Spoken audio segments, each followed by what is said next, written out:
Other forward will be Caldwell Jones, 7-footer from Albany State. At center, Darryl Dawkins from Evans High School in Orlando, Florida. At a backcourt, Lionel Holland, 6'3" guard from Arizona State, and Maurice Cheeks, 6'1" guard from West Texas State. The head coach, Billy Cunningham. Now the Los Angeles Lakers. At a forward at 6'9" from Marquette, Big Jim Jones. Forward from UCLA, Jamal Wilkes. At center, Kareem Abdul-Jabbar from UCLA. In the backcourt, Norm Nixon from Duquesne. And the Magic Man Johnson at 6'9" guard from Michigan State. The head coach, Paul Westhead. And your officials tonight, Joe Gashu, Jake O'Donnell, the alternate, head rush. Let's go get them, Brent. All right, the Doctor and the 76ers down in this championship series by a game. Square off against the Los Angeles Lakers. And, of course, our scene will shift to Philadelphia for games Saturday afternoon and Sunday afternoon in the Spectrum. The Sixers got an easy hoop in game one. This time, Dawkins gets it off, and on the turnover, the Lakers will come back down. And here's Norm Nixon, number 10. Holland squared off against him. Holland still wearing a bandage on the left arm. He warmed up without it, but then felt it was necessary, so he was taped up shortly before game time. Kareem swings inside. James' first basket. He said it didn't make any difference who guards me. Say, I want to ask you something, Brent. What do you think Julius Erving's mother thinks of the fact that nobody calls him Julius anymore after she took all that time and effort to pick that name Julius? She might as well have come up with Doctor, because Doctor it will be forevermore. Dawkins outside. That's the kind of shot they needed, and Kareem was way out away from the basket that time. Russ, the next trip down defensively. Let's talk a little bit about that. Now, Magic waits for Kareem, coming down on the attack. Kareem trying to hide. Pretty tough to do. It's 7-3. Here's Jones. Jones maneuvers on Dawkins with a great move. Wow, did he leave him on that one? That's two great moves to the left. Now, what I'm telling you is Dawkins is out of position defensively. Now, they can exploit him one-on-one. They might be able to get him in foul trouble easier because he's in an unfamiliar position. Cheeks with a field goal for the Sixers, making it 4-2 Lakers. One thing about it, too, Russ, you can always change this thing quickly. They can go right back and make that switch back defensively. Deflected Cheeks off Jones, out of bounds, Sixers ball. And let's take a look at this move. Now, this is what Bill Russell has been pointing out. Jones coming inside. Dawkins made a step in that direction, and Jimmy simply cut inside and hit the layup. Now the Sixers with the ball and a chance to tie it here in the early going. Remember, we were tied at half in game one. With the layup finger roll, he was fouled, coming into the glass and put it down, and Wilkes got him. Now, something I want to point out here with Julius Erving, there have been people that are saying that he has not had the first game, he did not have a good game. I thought he had an excellent game. And the reason I say that is the position that he's playing forward is the toughest position in basketball to dominate a game from. A center can dominate it much easier, offense and defense, and a guard can dominate it much because they have the whole court to work with. A forward starts in a corner, and that gives you a clue right there when you say he starts in a corner. Exactly, with that sideline sealing off one side. And the baseline sealing off, acting as a sixth defensive man, the baseline can. Here's Jamal Wilkes, sideline in behind him, and they dump it off to the center, Kareem, who can dominate any game he's in.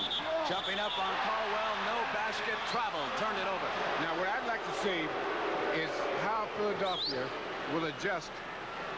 How much help are they going to try to give Caldwell Jones? If they want to win the game and turn the series, what they're going to have to do is tell Caldwell, oh, buddy, you're on your own. That's what they've done, Russ. I talked to the coaches before we went to the introductions. They said we've got to keep Wilkes and Nixon from hurting us, so it's up to Caldwell. And he's going to be in a world of trouble by himself. Well, it's going to be a long night. Inside they go to Dawkins, and as he came up on Jones, he was fouled. And this is what they need. See, this is the kind of stuff that Dawkins can work inside. That's what they need, and they go inside against Jones because he has much more power. As you look again, Dawkins muscled it up, and Jones out of position, fouled him. We got a timeout. Sixers up one. At least I don't think. You know, players have good and bad games. Coaches have good and bad games. You don't know it as easily. And referees have good and bad games. Players have habits, coaches have habits, and referees have habits. Now, the good coaches will coach for the referees just as much as they coach for the other team. Rush, Doc missed there at the free throw line both times, and those could become so important here in this second game down the stretch. The number of free throws that they put away right now. All the 76ers wanted to do here was split. Magic had the ball knocked away and out of bounds by Lionel Hollins. He was asking for the foul and did not get it. Lionel Hollins is perhaps a better defensive player than he's given credit for in the NBA. Quick hands, and it was Cheeks that time with the quickness, forcing it, and now he's got it right back, and he dishes to Hollins on the two-handed scoop. That's a beautiful shot. That's a way to break that momentum going in and then hold the ball up, and he laid it up softly with the underhand scoop shot. 76ers build a three-point lead in the early going. The wheelman goes to Jamal. And Dawkins off with the rebound. And Philly has run off 7 straight after the Lakers moved up by 4. Cheeks back to Dawkins. Dawkins hit Abdul-Jabbar, and it has been turned over as he came into the middle. He traveled before he hit Kareem. That's one of those intimidation block shots. Because that's the kind you go in and you say, oh, the big fella got 6 the last game. I better not give him this one. Now, what Philadelphia started out playing the way they have to play.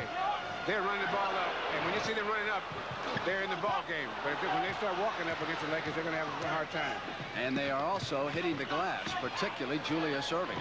Cheeks got the bounce, the ricochet in, and it's the 76ers 9, the Lakers 4, and the crowd here in the Forum now will pick up the tempo for the Lakers.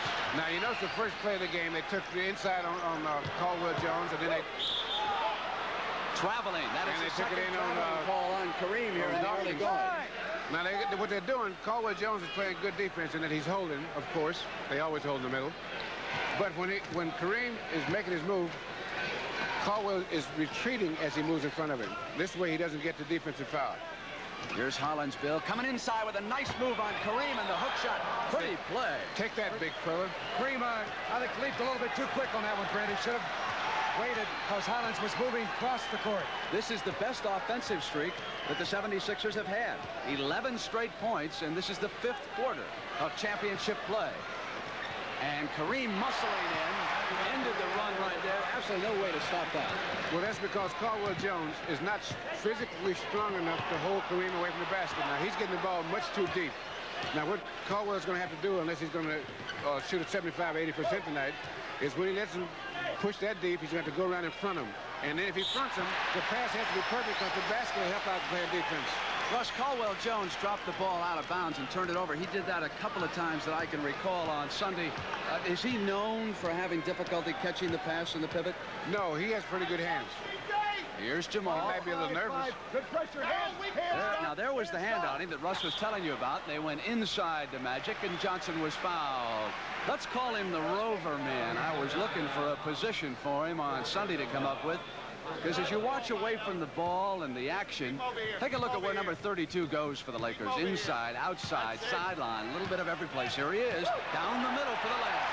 Beautiful rolling move, pirouetting with a dribble. He's so good with the ball on the bounce for being that big that he can outsmart and outbeat the man to the basket with a drive. The Doctors double team, deflected away, and Kareem lost it to Dawkins. Dawkins fouled by Kareem, and he came up with that strong left-handed dunk, which Hot Rod he favors when he dunks.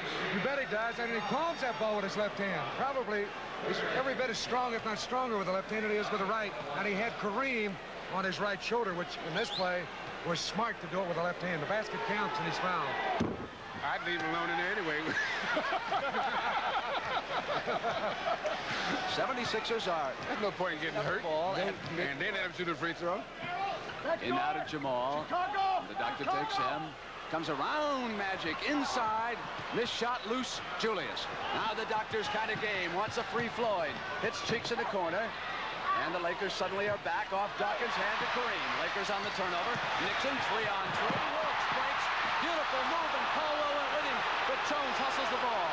Now it's Magic Johnson. I thought there was a call.